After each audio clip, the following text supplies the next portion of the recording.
Good morning, everyone. I am Justin Jimenez Kedid, Bachelor of Secondary Education, major in English. So today, I'll be presenting to you the story of Perseus, one of the greatest heroes before the Trojan War. In Argos, largest city in Argolis, Peloponnese in the ancient Greece, there lived a king named Acrisius, who was prophesied by the oracle of Delphi to die because of his grandson.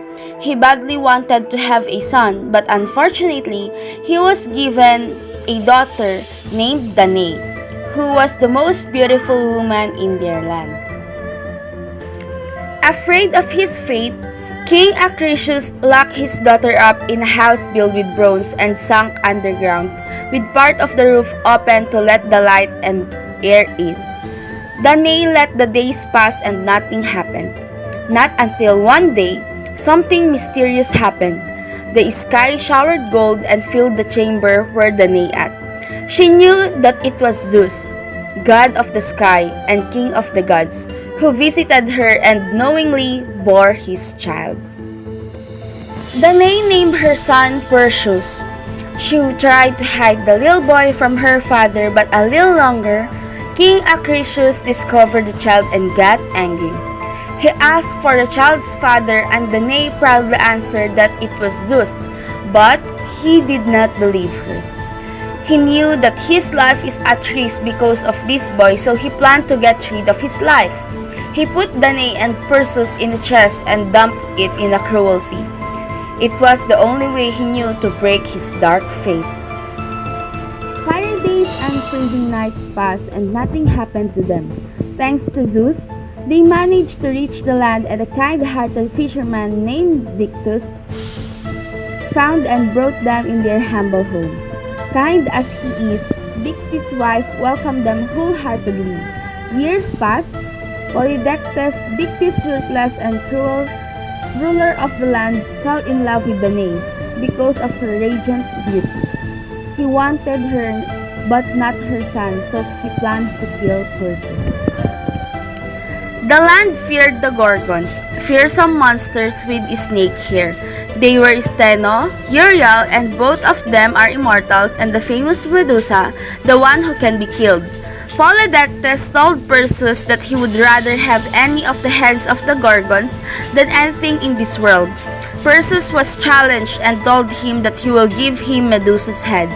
It was for the freedom of his mother.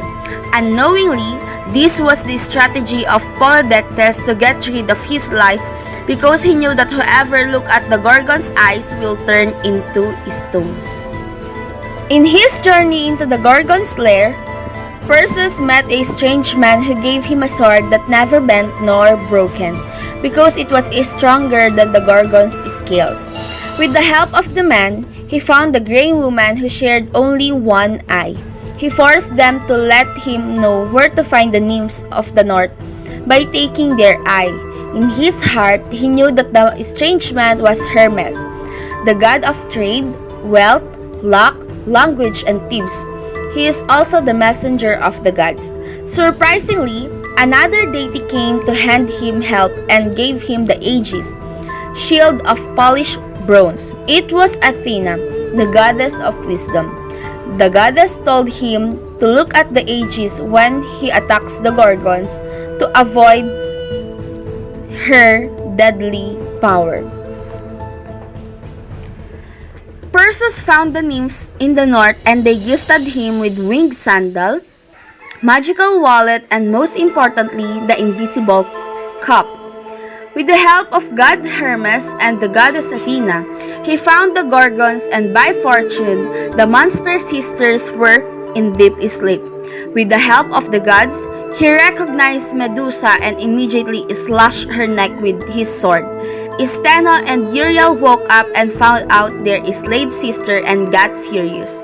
But thanks to the invisible cup, Perseus managed to escape successfully. On his way home, he came into Ethiopia, and there he found a beautiful maiden named Andromeda, who had been given up to be devoured by a horrible sea serpent.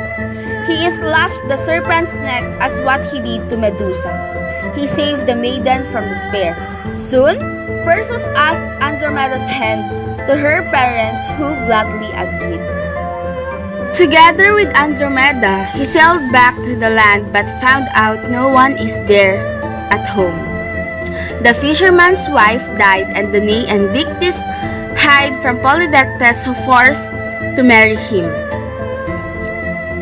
Perseus was given an opportunity when the king held a banquet at the palace, so he rushed there and stood in the entrance with Medusa's shining buckler on his breast and the golden wallet on his side. He held Medusa's head up, and all of the men in the palace, including Polydectes, turned into stone statues. He made Dictys as the king of the island. Perseus, Danae, and Andromeda sailed back to Argos to reconcile with King Acrisius, but only to find out that he was driven away in the city. Perseus heard that the king of Larissa in the north was holding a great athletic contest, and he journeyed to take part. When his turn came in the discus throwing, he hurled a heavy missile but swerved and fell among the spectators. It was Acrisius that was struck by the discus. It was fatal that caused him to death at once. In the end, Apollo's oracle came true. Perseus, son of Danae, killed his grandfather Acrisius. That was the story of Perseus, one of the greatest heroes before the Trojan War. Again, this is Justin J. Kidit, your presenter, and I hope that you learned something from my presentation. Thank you for listening and for watching. God bless.